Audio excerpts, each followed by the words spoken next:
les doy la bienvenida a la ponencia del día de hoy, realizada por el Comité Permanente Académico, lo que se llama el Proyecto Hermano Mayor. Mi nombre es Alexis Murrugarra.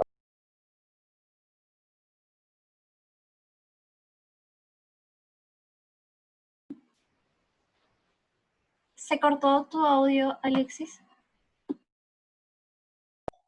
Sí, me silenciaron. Qué triste. Bueno, y en esta oportunidad les voy a presentar el tema de lo que es meningitis y cefaleas, que está a cargo de nuestra ponente el día de hoy, Tatiana Castillo Guerra. Entonces, es muy importante de medicina humana. Por favor, si es que tienen alguna duda, las dejamos para el final, una vez que concluya la exposición. Así que, Tatiana, te doy el pase y escuchemos todos, por favor, es un gran tema.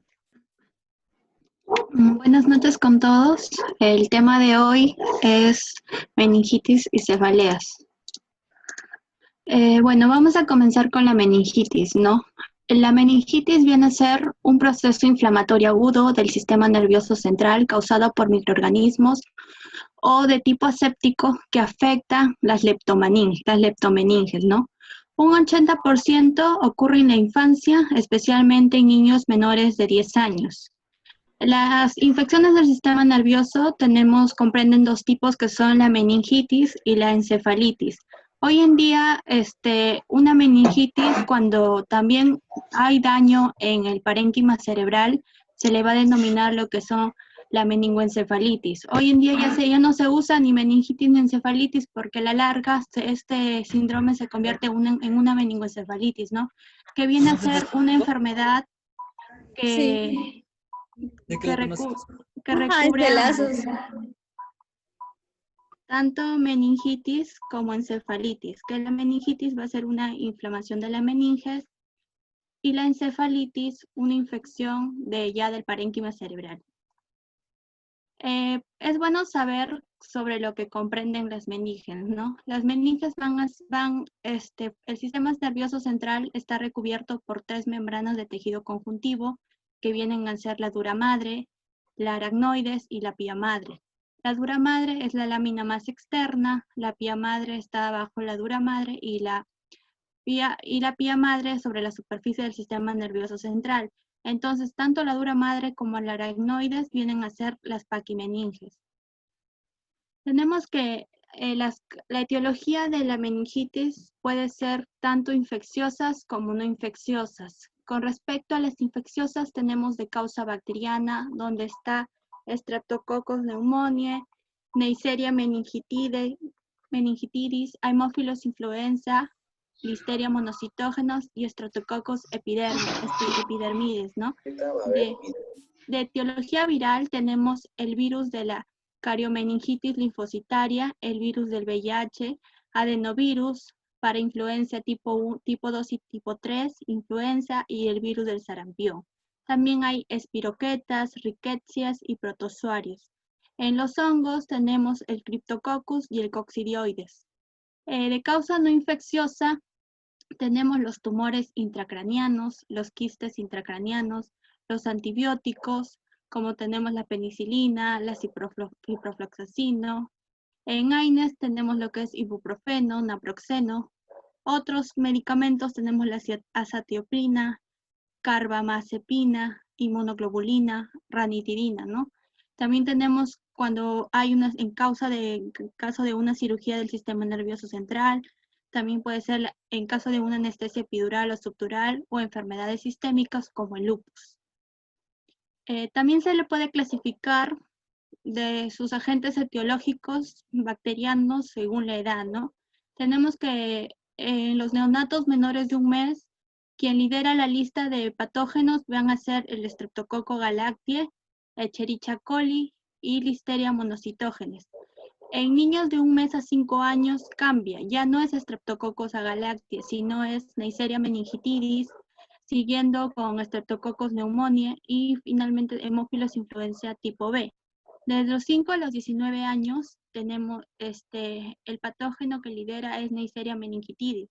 De los 20 a los 30 años tenemos 2, Neisseria meningitidis y Streptococcus pneumoniae.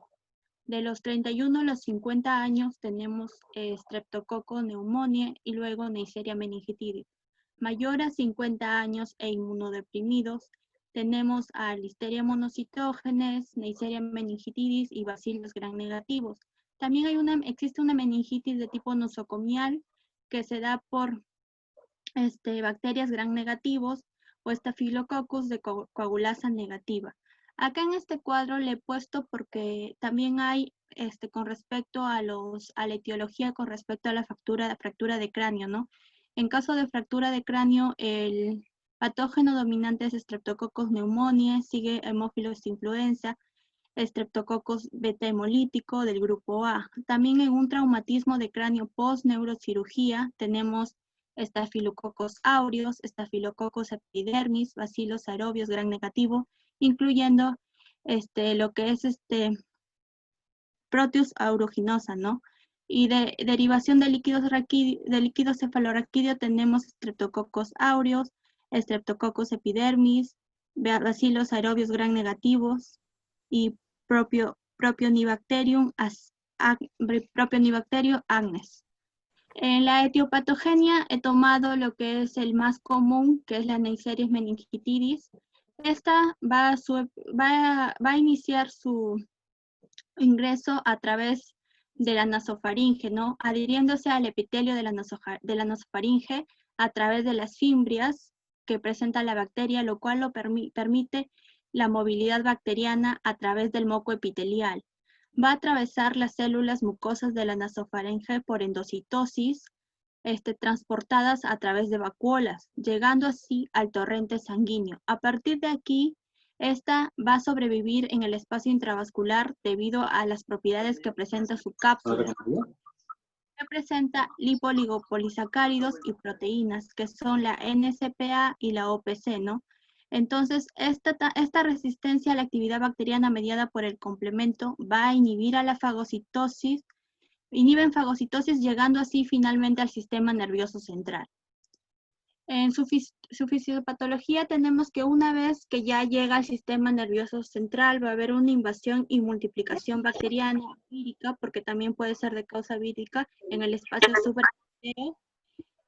Una vez que el líquido cefalorraquídeo va a estar bajo en defensa ya por sí, porque tiene proteínas del complemento, leucocitos, pero en menor cantidad.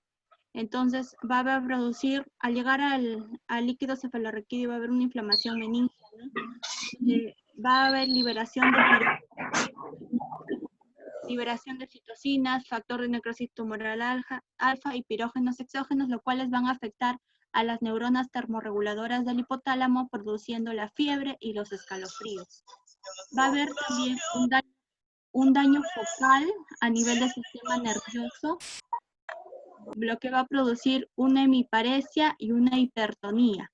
Luego va a haber este daño focal también va a producir una apoptosis neuronal, lo cual va a producir un edema citotóxicos, lo cual va a haber un aumento de la presión intracraneal. Este aumento de la presión intracraneal va a estimular dos áreas, el área postrema y también va a estimular lo que es los nociceptores de la meninge. Al estimular los nociceptores meningios va a producir una cefalea. Y por otra parte, al estimular el área postrema va a tener como resultado los vómitos. También va a haber liberación de postganglionares que va a aumentar la permeabilidad de la barrera hematoencefálica. Va a haber liberación de la interleucina 1, la cual va a contribuir con el edema vasogénico. Y el edema vasogénico también va a contribuir al aumento de la presión intracraneal. Este aumento, por otra parte, va a producir una herniación cerebral, lo cual va a alterar la formación reticular, va a alterar el estado, lo cual va a producir un estado mental alterado, consiguiendo una escala de Glasgow menor a 14, ¿no? Y la irritación meningea va a producir daño en el nervio trigémino, lo cual va a producir la fotofobia. También por otra parte va a producir la rigidez de nuca, expresados a través del signo Brudzinski y el signo de Kearney. Tenemos que en sus características clínicas tenemos la triada clásica, que viene a ser fiebre, que se da en un 95 a 98% de los pacientes. rigidez de nuca que se da en un 83 a 88% y la alteración del estado de alerta, ¿no? Con una escala de Glasgow menor a 14 que se da en los del 69 al 78% de las personas. Esta triada en sí está presente solo en un 40 a 50% de los pacientes con meningitis. Otros signos clásicos tenemos lo que son las cefaleas en un 80%, que son severas y generalizadas. Rash, 20% que vienen a ser las petequias o púrpuras palpables, que se da mayormente cuando el agente etiológico es la Neisseria meningitidis, ¿no? Y también cuando se presenta en más del 75%, está asociado a una meningococcemia. También va a producir náuseas y vómitos, escalofríos, déficits neurológicos focales, cambios conductuales, convulsiones y fotofobia. En los signos tenemos signos característicos y uno de ellos también es la actitud del gatillo de fusil, ¿no? Cuando el paciente se coloca en decúbito lateral con las extremidades inferiores en flexión y la cabeza lateralizada. También tenemos el signo de rigidez de nuca, donde en posición de cúbito supino sin elevar la cabeza, primeramente el médico va a sujetar el tórax del paciente y con la otra mano sujeta la cabeza, ¿no? Poniéndolo, intentando acercar la barbilla del paciente hacia su pecho, ¿no? Entonces, el signo va a ser positivo si se presenta una contracción refleja de los músculos de la nuca que limitan la flexión de la cabeza hacia el tórax, causando resistencia y dolor. Tenemos el signo de Brudzinski, que en posición, también el paciente va a estar en decúbito supino, y al momento de que se va a elevar la cabeza, como reflejo, va a hacer una flexión de las rodillas. Esto va a ser positivo cuando el paciente va a hacer flexión de las rodillas. En el signo de Kearney, también en decúbito supino, tenemos que cuando el signo es positivo, cuando se evidencia una flexión de la rodilla que resulta dolorosa. O sea, si tú le elevas la pierna, el paciente va a flexionar su rodilla porque le va a causar dolor. Tenemos, según el MINSA, la definición de caso, tenemos un caso probable y un caso confirmado, ¿no? En el caso de un caso probable, tenemos que un paciente con síndrome meningio va a padecer de fiebre, rigidez de nuca, cefalea intensa, vómitos, somnolencia, convulsiones menores de 1 año, irritabilidad también menor a 1 año, abultamiento de la fontanela en menores de 1 año. No, esto es en el caso de los niños menores de 1 año, que presentan necesariamente una o más de las siguientes características: púrpura o erupción petequial, shock, diplococo gram negativos en el gram de líquido cefalorraquídeo. En los menores de 1 año hay dificultad para presentar rigidez de nuca. Ellos van a presentar compromiso de conciencia y aumento de la fontanela. Si el paciente presenta síndrome meningio o las características clínicas anteriormente para los menores de 1 año, pero no presenta ninguno de los puntos descritos en el acápite 1, 2 o 3, el caso asumirá como caso probable de meningitis, más no como meningitis meningocócica. Finalmente se notifica y se inicia medidas de control aún sin la... en el caso confirmado ya se da porque el caso probable con cultivo de líquido cefalorraquídeo o de sangre da positivo a Neisseria meningitidis. Tenemos acá un cuadro característico en el caso de punción lumbar, donde se hacen unas ciertas clasificaciones para diferenciar lo que es meningitis bacteriana, meningitis viral y meningitis tuberculosa, ¿no? El líquido cefalorraquídeo de aspecto normal es claro, limpio, incoloro, como cristal de roca se le conoce. No coagula ni precipita. En cambio, en una meningitis bacteriana se vuelve turbio, opalescente, o purulento o lechoso. En el aspecto de una meningitis viral, el líquido cefalorraquídeo es claro. Y en la meningitis tuberculosa, claro, a veces con fibrina o velo de novia. Se le denomina así.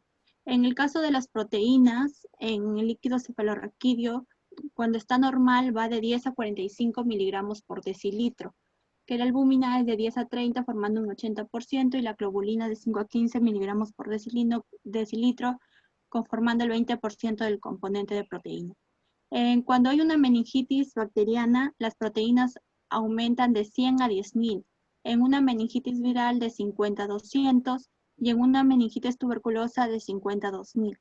La glucosa en esa 50 está en normal, existe una cantidad de 50 por miligramos por decilitro. En la meningitis bacteriana hay menos de 50 miligramos por decilitro, incluso cero. En las meningitis virales su rango está normal, mientras que también en la tuberculosa también es menor de 50 miligramos por decilitro. Los cloruros en gramos por litro están, su rango normal es de 7,2 gramos por litro o 120 miliequivalentes por litro, ¿no? En la meningitis bacteriana está normal o bajo, incluso llega hasta 6,5 gramos por litro. En la meningitis viral se encuentra normal y en la meningitis tuberculosa bajo, llegando hasta 5 gramos por litro. En los números de células por milímetro cúbico, tenemos que en el normal hay de 1 a 2 células, pocas células hay en el líquido cefalorraquídeo. En la meningitis bacteriana aumenta de 50 a más de 100.000. En la meningitis viral llega hasta 1.500 y en la meningitis tuberculosa de 50 a 1.500. En los tipos de célula que encontramos, normalmente hay linfocitos o mononucleares grandes, mientras que ya en la meningitis bacteriana lo que predominan son los polimorfos nucleares, ¿no? Más del 80%. En la meningitis viral los linfocitos y en la meningitis tuberculosa también los linfocitos. Bueno, vamos a pasar al siguiente tema que van a ser las cefaleas. Las cefaleas vienen a ser sensación dolorosa de intensidad variable, localizado en la bóveda craneal, en la parte alta del cuello, nuca y mitad superior de la cara, lo que es la frente, ¿no? El dolor percibido en la mitad interior de la cara se denomina algia o dolor facial. El dolor de cabeza es uno de los síntomas más comunes, ocupa el 7º puesto en el rango de motivo de consulta ambulatoria y es una de las más importantes causas de absentismo laboral, ocasionando un importante gasto económico en analgésicos. Tenemos la clasificación que está dada, se clasifica en 3 tipos: primaria, secundaria, neuralgias y otras cefaleas. En la primaria engloba lo que es la migraña, que es la más común, la cefalea tensional, la cefalea en racimo y otras cefaleas trigeminales autonómicas y otras cefaleas primarias. En la secundaria tenemos la cefalea atribuida a trauma en la cabeza y o cuello, cefalea atribuida a trastornos vasculares craneal o cervical, cefalea atribuida a trastornos intracraneales no vascular, cefalea atribuida al uso de medicamentos o a su supresión, cefalea atribuida a infección, como es el caso de la meningitis, ¿no? Aquí la cefalea en la meningitis es de tipo secundaria, pero es atribuida a una infección. La cefalea atribuida a trastornos homeostáticos, la cefalea o dolor facial atribuidos a trastornos del cráneo, cuellos, ojos, oídos, nariz, senos nasales, dientes, boca u otras estructuras faciales o craneales, y las cefaleas atribuidas a trastornos psiquiátricos. Dentro de las neuralgias y otras cefaleas tenemos neuralgias craneales, dolor facial central y primario y otras cefaleas. Otras cefaleas tenemos neuralgia craneal, dolor facial central o primario. En la clasificación de las cefaleas primarias tenemos las más comunes, ¿no? Que son la migraña, la cefalea tensional, la cefalea en racimo o también llamada de tipo clúster. Hay un cuadro comparativo donde tenemos la localización de estos tipos de cefalea. La localización de la migraña viene a ser unilateral o bilateral. Se dice que es unilateral o bilateral porque mayormente como se va a dar la estimulación del nervio trigémino, entonces mayormente se da en un solo lado del nervio trigémino. En la cefalea tensional, en cambio, va a ser bilateral. La cefalea en racimos o de tipo clúster va a ser unilateral, de tipo periocular, hemifacial o hemicraneal. En la migraña va a ser pulsátil, va a ser la tensional va a ser opresivo, no pulsátil, y en la cefalea en racimo va a ser variable, va a ser agudo, urente, penetrante, lacerante u opresivo. En la intensidad de la migraña va a ser de moderada a grave, mientras que en una cefalea tensional solo va a ser de leve a moderado. Y en las cefaleas en racimos sí es de grave a muy grave.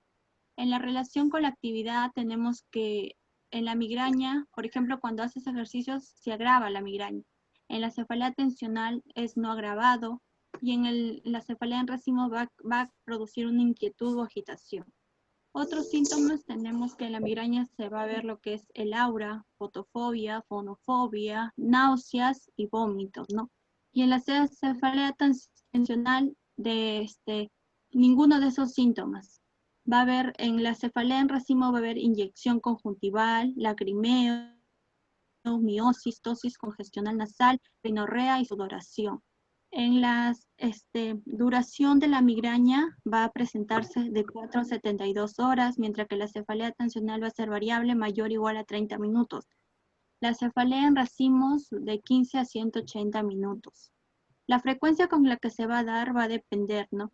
Puede ser episódica, en el caso de la migraña episódica, menor a 15 días, un mes. Crónica, mayor o igual a 15 días o un mes, o mayor a 3 meses. En el caso de la cefalea tensional también va a ser episódica, menor a 15 días, un mes, en el mes, y la crónica va a ser mayor a 15 días en un mes, ¿no? O durante mayor a 3 meses.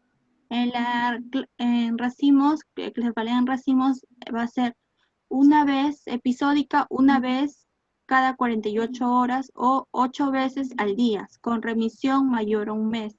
En la crónica va a ser también una vez mayor a, en 48 horas o 8 veces al día, con remisión a mayor a un mes.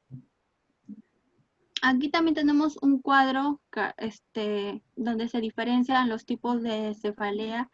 En este caso, lo que tenemos acá es como ya le había explicado los tipos de migraña primaria, vamos acá a enfocarnos en lo que es la neuralgia del trigémino, ¿no? Que se inicia en una edad mayormente de los 50 a los 70 años.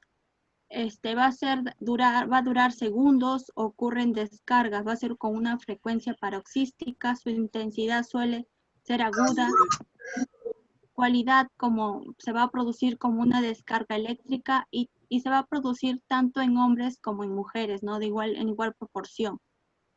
En los síntomas se va a producir un punto trigger o tics.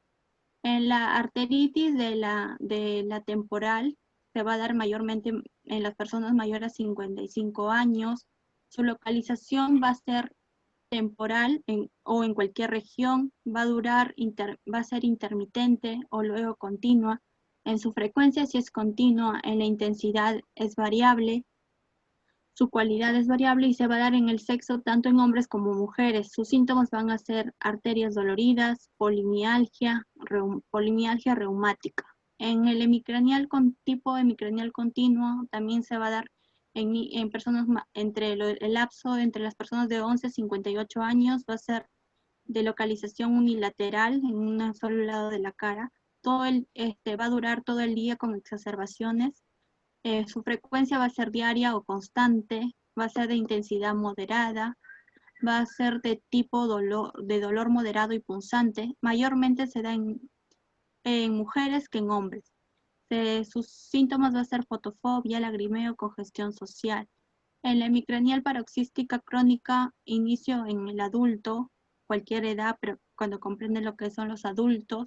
En la localización va a ser unilateral, orbitario o en la parte temporal. Va a durar de 2 a 45 minutos. Su frecuencia va a ser mayor a 5 veces al día. Intensidad es muy intenso. Cualidad va a ser de tipo severa, mayormente en mujeres que en hombres. Va a haber síntomas como de inyección conjuntival, lagrimeo, rinorrea. Y en la de un tipo de crónico diario va a ser inicio en las personas entre 30 y 40 años, localización variable o locranial, o sea, en cualquier parte del cráneo. Va a variar de acuerdo a varias horas o todo el día puede dolerte la cabeza, ¿no? En frecuencia va a ser diaria o constante, intensidad de leve a moderada, cualidad va a ser de tipo variable, en el sexo también se va a dar mayormente en mujeres que en hombres, y sus síntomas van a ser larga historia de migraña, cefalea tensional y abuso de analgésicos mayormente. Nos vamos a enfocar en lo que es la migraña, que van a ser ataques recurrentes de cefalea de intensidad y frecuencia de duración muy variable, comúnmente localizado unilateral, alternante y que suele asociarse a náuseas y a vómitos. Se le consideran síndromes hereditarios autosómicos autodominantes. Es la segunda causa más común de cefalea y la etiología neurológica más importante de incapacidad en el mundo. La migraña es más común en la mujer debido a su fuerte componente genético. Va a estar asociado o no a síntomas visuales, sensoriales, que ocurren comúnmente antes del componente de cefalea, colectivamente llamado aura, ¿no? El aura va a consistir en escotomas, fotofobia o centello. La migraña sin aura es más común en el 80% de personas. En los factores desencadenantes de esta migraña, para que se dé todo este proceso, va a haber factores desencadenantes. El más común son los alimentos. En ellos engloba el chocolate, carbohidratos, todo eso, ¿no? El segundo sigue el alcohol, los cambios atmosféricos, los ruidos. En el caso cuando el factor desencadenante es el alcohol, cambios atmosféricos, ruidos, va a producir un tipo de migraña, que es la migraña típica. Va a haber cambios también en los cambios en el patrón del sueño o alimentación también va a ser un desencadenante, la fatiga también, sucesos estresantes, de igual manera, variación en las concentraciones hormonales también. Tenemos que en la fisiopatología de la migraña tenemos dos teorías, ¿no? La más usada hoy en día o la más aceptada se podría decir, es la teoría neurovascular, que engloba tres fases. La primera fase, que va a ser la liberación de neurotransmisores. Para que haya esa liberación de neurotransmisores, primero tiene que haber el desencadenante que lo dije anteriormente, que puede ser el alcohol, el chocolate, los cambios en la rutina del sueño y todo ellos, ¿no? Entonces, esta liberación de neurotransmisores, estos desencadenantes van a hacer van a estimular lo que son el núcleo dorsal del RAFE y el locus cerúleo. El núcleo dorsal del RAFE va a liberar lo que es la serotonina y el locus cerúleo va a liberar la noradrenalina. Ambos son potentes vasoconstrictores, ¿no? Pero al liberarse estos, al torrente sanguíneo, van a producir lo que son la primera etapa de la migraña, que van a ser los pródromos, que ya lo voy a explicar luego. En la segunda, estos al liberarse al torrente sanguíneo van a producir una vasoconstricción en las arterias, lo que va a formar parte de la segunda fase. Esta serotonina y noradrenalina van a causar vasoconstricción del vaso sanguíneo, de los vasos sanguíneos cerebrales, lo cual va a disminuir el flujo sanguíneo cerebral en algunas zonas del cerebro, ¿no? Va a causar una isquemia de tipo transitoria, lo cual se llama así porque no va a haber un infarto. Y entonces, y esto va a producir lo que son los síntomas del aura, ¿no? Las que va a ser la segunda fase también de la migraña. El aura ya lo voy a explicar luego, y acá una vez que hay vasoconstricción, finalmente va a haber la tercera fase, que va a ser la fase de la vasodilatación, donde al momento de la vasodilatación, estos ya al momento de ser liberados esos vasoconstrictores y hacer su función, van a disminuir en el plasma. Entonces se va a ver una segunda liberación de lo que se llaman los vasodilatadores, como se le llama una onda de descarga neuronal, lo cual van a liberar vasodilatadores como es el gen de la calcitonina y la sustancia P. También tenemos el péptido C y citoquinas. Estos van a causar una inflamación y dolor, lo cual ya va a producir lo que es la cefalea en sí. ¿Y por qué se va a dar eso? Porque va a vasodilatar los vasos meningios y va a haber afectación en el trigémino. Eso es todo lo que tiene que ver con la fisiopatología. Aquí explico lo que son las fases de la migraña que tienen que ver con cada proceso que se da en la fisiopatología, ¿no? En la etapa 1 tenemos los pródromos, que van a ser, los síntomas prodrómicos pueden ocurrir días antes de los golpes de dolor. Aproximadamente la mitad de todos los que sufren la experiencia de migraña, esta se caracteriza por síntomas de sensibilidad a la luz o sonido, depresión, irritabilidad y falta de apetito. Siguiente sigue la etapa del aura, ¿no? Que las auras ocurren hasta 1 hora antes, previo al dolor de cabeza. Se ha calculado que el 20% de pacientes que sufren migraña presentan el aura.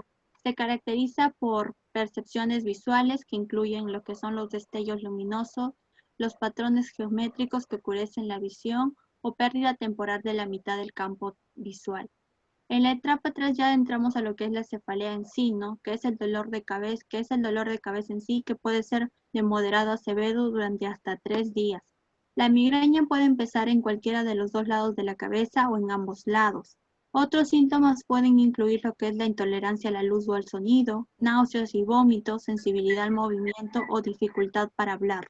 En la etapa 4 ya es la etapa de resolución, donde ya los síntomas postmigrañosos pueden durar varios días después del dolor de cabeza y han sido descritos como una especie de resaca, donde muchos de los pacientes se sienten irritados y fatigados, con dificultad para la concentración y experimentan cambios de ánimo, incluso muchas veces el cuero cabelludo de la persona con migraña puede estar muy sensible. Aquí tenemos las fases de la migraña, donde está el pródromo, antes del dolor de cabeza, ¿no? La etapa del aura. En esto se da un tratamiento suave de fases, ¿no? Porque mayormente no hay dolor, no está todavía el dolor de cabeza. Ya en el dolor de cabeza, finalmente está el dolor de cabeza y el periodo de resolución donde el paciente muestra una resaca, ¿no? Eso es todo no todos los pacientes con migraña lo sufren, pero mayormente el 20% sí posee todos estos síntomas. Tenemos finalmente lo que son los tipos de migraña, que son los más comunes. Sí existen muchos tipos de migraña, pero lo clasifica mayormente en migraña sin aura y migraña con aura. La migraña sin aura es la migraña común y la migraña con aura es la migraña clásica. En la migraña sin aura tenemos la cefalea recurrente de localización unilateral de carácter pulsátil, intensidad moderada, severa, que empeora con el ejercicio y está asociada a náuseas, vómitos, fotofobia y sonofobia. Mientras que la migraña con aura son síntomas neurológicos corticales o troncoencefálicos que proceden o acompañan a la cefalea. Se instauran de 5 minutos a 24 horas antes. Existen varios subtipos de migrañas con aura, alucinaciones visuales, simple como destellos luminosos y hemianopsias. También tenemos una migraña hemipléjica familiar que mayormente se da por vasoespasmo en la arteria cerebral media y va a producir lo que son las paresias y fuerza. Paresias y que es la disminución de la fuerza y va a ser hereditario. Eso sería todo, chicos. Si tienen una pregunta. Bueno, chicos, si alguien tiene alguna duda, puede realizarlas ahora, por favor.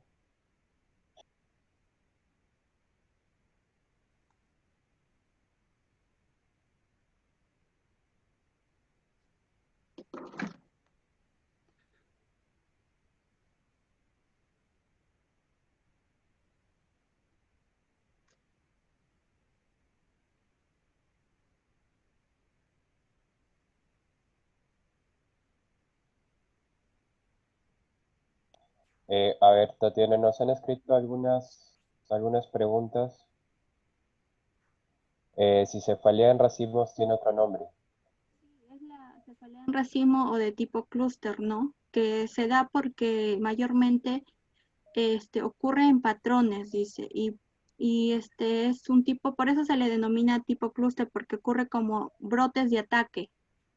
y mayormente suele durar de semanas hasta meses. Es la más intensa de todas las cefaleas.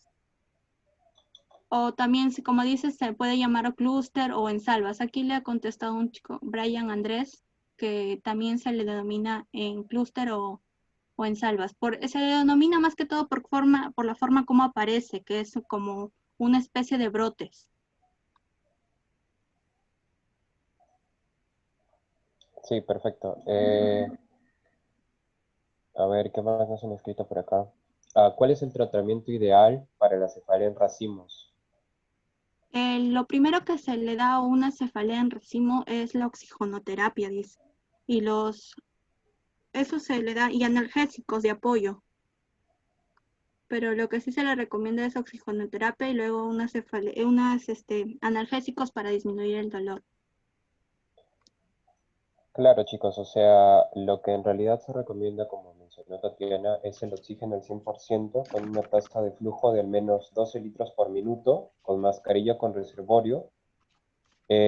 También se le coloca lo que es triptán subcutáneo, si es que el paciente, claro, es menor de 18 años de edad, o por vía nasal, ¿no?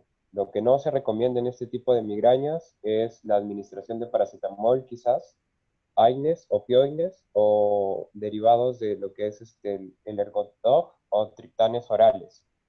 Y bueno, para la profilaxis básicamente no tiene una profilaxis establecida, pues, lo que se utiliza es el beapirilo más la prednisona y obviamente que se le da un seguimiento al paciente con lo que son los rasgos cardiológicos, ¿no?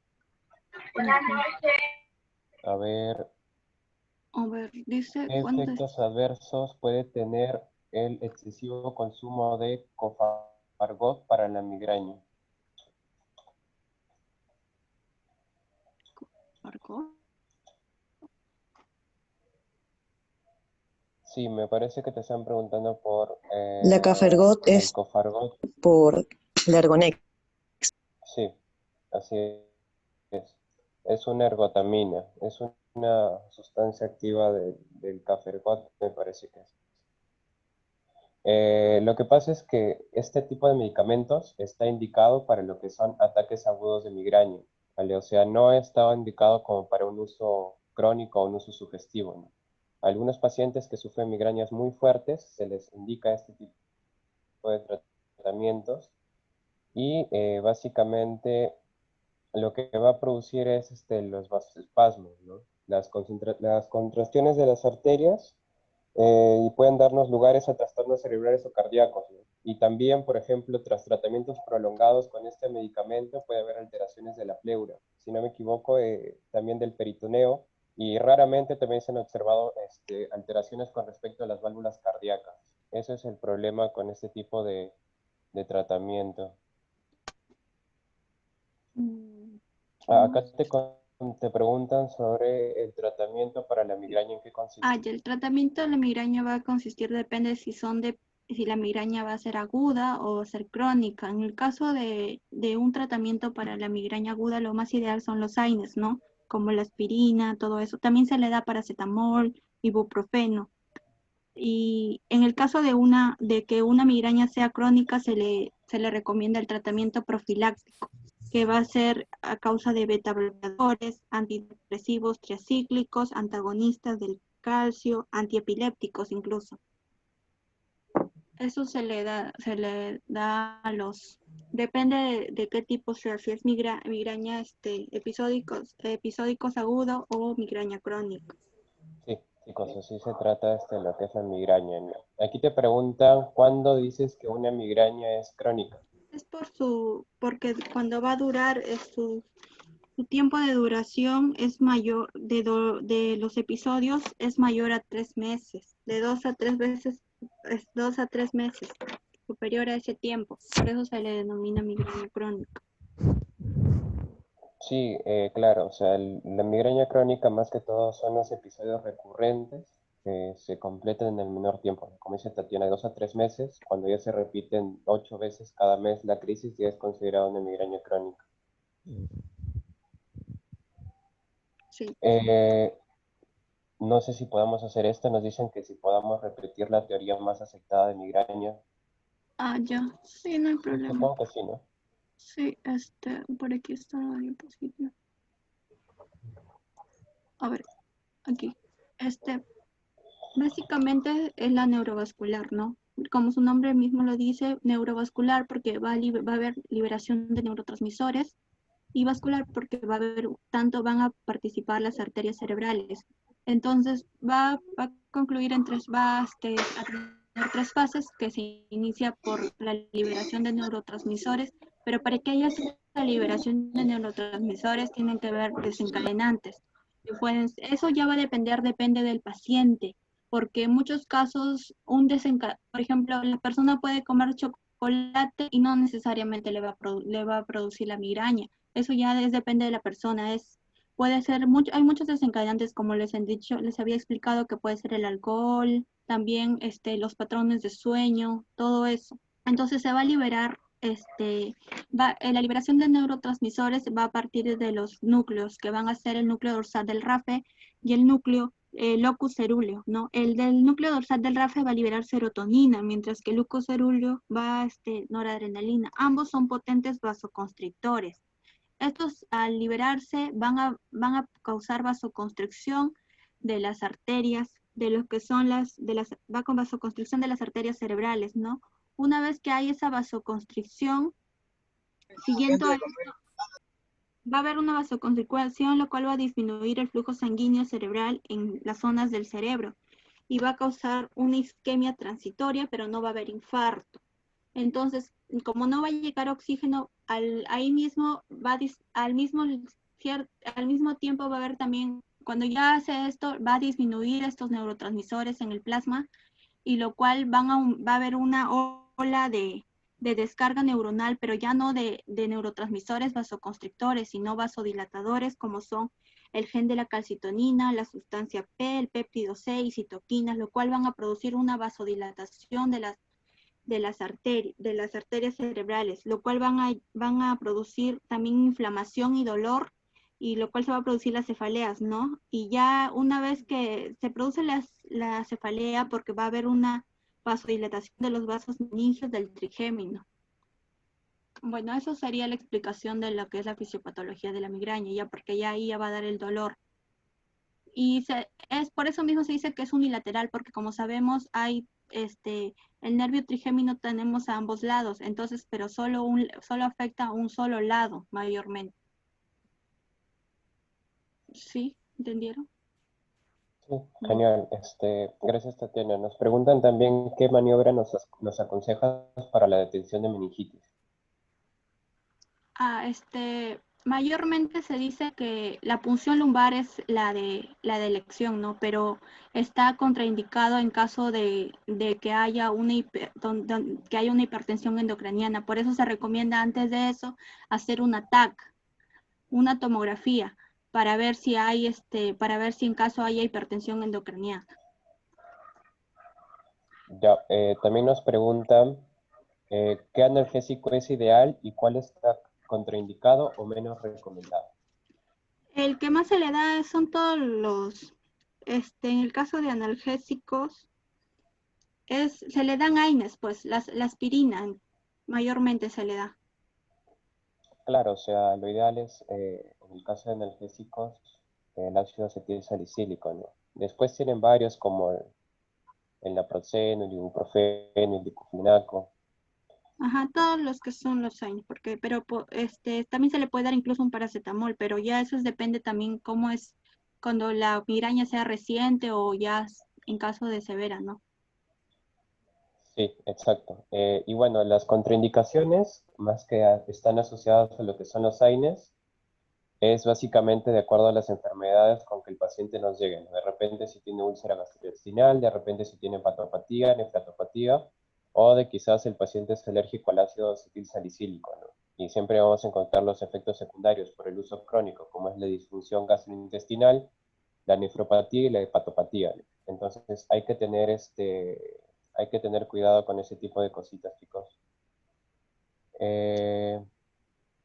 Nos preguntan si la migraña común puede dar en niños. Sí, sí puede haber una migraña en niños, pero mayormente se le conoce como migraña hemipléjica familiar, ¿no? Ese es el tipo de migraña, por lo que es hereditaria. Porque en Claro, o sí, sea, porque en sí se da mayormente a partir de mayores a 18 años, normalmente se da una migraña. Pero ya cuando es menor de 18 años, ya se da lo que es una migraña hemipléjica familiar. sí, claro, o sea, la migraña en niños está usualmente asociada a lo que es el tema genético, como mencionó Tatiana, ¿no? Nos preguntan si la amitrilina es efectiva. ¿La qué? Amitrilina, ¿Es efectiva? sí, supongo que para el tratamiento de Sí, migraña. incluso es el fármaco de elección en un tratamiento en un tratamiento profiláctico de los antidepresivos tricíclicos. Ese es el fármaco de elección, la amitriptina, incluso por sus menos efectos adversos que presenta. De todos los antidepresivos tricíclicos, es el fármaco que menos efectos adversos presenta. Sí, es cierto, es este el examen, chicos. Nos preguntan también, a ver, si hay alimentos que pueden ayudar a disminuir el dolor provocado por la migraña. Bueno, yo que sepa en un paciente migrañoso, no, los alimentos es la principal causa de que se desencadene el cuadro migrañoso en una persona, pero eso depende de la persona, como les digo, chicos. Eso va a depender mucho de la persona. O sea, si en una persona, yo sufro de migraña, pero a mí el elemento desencadenador es el chocolate. Para otra persona que puede sufrir de migraña, no necesariamente va a ser el chocolate. Puede ser, por ejemplo, yo tenía una compañera que lo que le causaba su migraña eran la siesta, o sea, dormir en la tarde, por ejemplo. Ella no podía dormir en la tarde por más sueño que tenga porque le causaba migraña. Entonces, por eso de los alimentos depende mucho de las personas. No sé, la verdad no sabría decirles si existe un alimento que te quite la migraña o que te disminuya el cuadro migrañoso. Ya, y por último nos preguntan si la migraña con aura es la más peligrosa que la migraña bueno, debe ser con aura o sin aura, ¿no? Yo creo que más peligrosa es o sea, la migraña con aura se dice que su ventaja es porque avisa a la persona, ¿no? O sea, le avisa a la persona que ya le va a venir su cefalea y todo eso y ya toma su medicamento antes de. No se podría decir peligrosa, sino un poco fastidiosa para la persona, la sin aura, porque a esa persona que no le da ese fase de aura, no sabe si no directamente le viene el dolor, mientras que con aura ya la avisa, entonces ya puede tomar su medicamento. Esa es la única diferencia que hay. Claro, y la última nos dice, ¿cuál es el tratamiento de meningitis por Pneumoniae, Staphylococcus pneumoniae, supongo. Streptococcus pneumoniae, perdón. Bueno, el tratamiento de elección son las cefalosporinas de tercera generación, ¿no? Sí, así Por, es. O también se está tratando con penicilina G sódica a dosis altas. ajá, Va a depender mucho de la clínica del paciente. sí.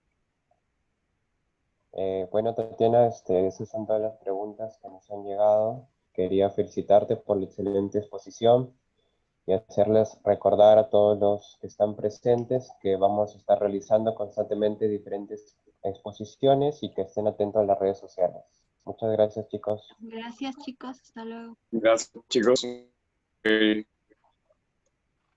Bueno, gracias por participar de la ponencia del Comité Permanente Académico, en este caso de meningitis y cefaleas, a cargo de la compañera Tatiana Castillo.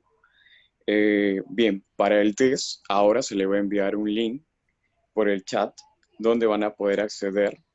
Tienen que registrarse con su correo y se les va a enviar el link de las páginas del comité para que puedan tener notificaciones y recibir información sobre las ponencias. Allí se van a subir los videos y se va a mostrar resúmenes médicos y otros. Entonces, para acceder al test, ahora por el chat de Zoom se les va a enviar el link. Recuerden que para que se les entregue el certificado, tienen que colocar correctamente su nombre.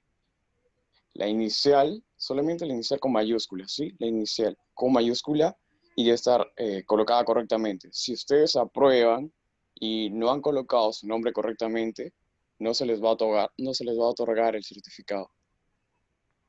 Bien. A ver, ahora se estará enviando por el chat de Zoom.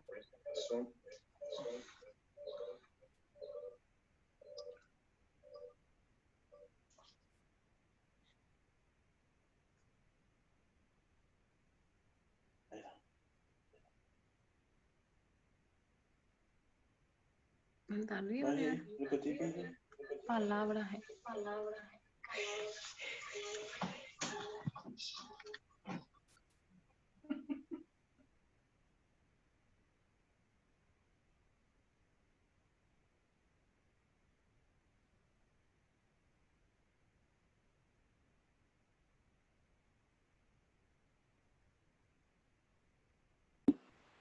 Chicos, recuerden que van a poder ver este video en las páginas de YouTube que están dentro del cuestionario. Gracias por ser parte de esta ponencia.